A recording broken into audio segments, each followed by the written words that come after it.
Magandang morning po mga kaibigan. Ito na yung aming sinampay na nilabahan kagabi.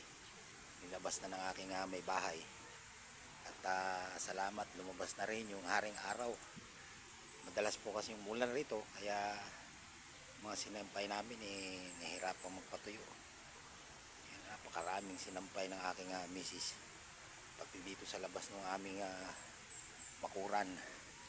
Yan, lahat nilabas na. Para panandali ang matuyo at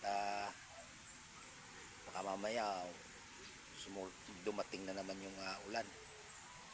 Salamat at dumating na yung haring araw. Kaya pasamantala, sabi ko kay Mrs. Labas mo muna yung mga sinampay para mamaya kung madaanan man lang ng init, matuyo-tuyo ng konti. Yan, pakarami.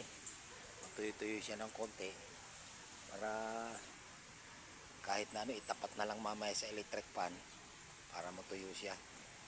Hirapan kasi po yung mga bata sa eskwela, kailangan din yung mga damit.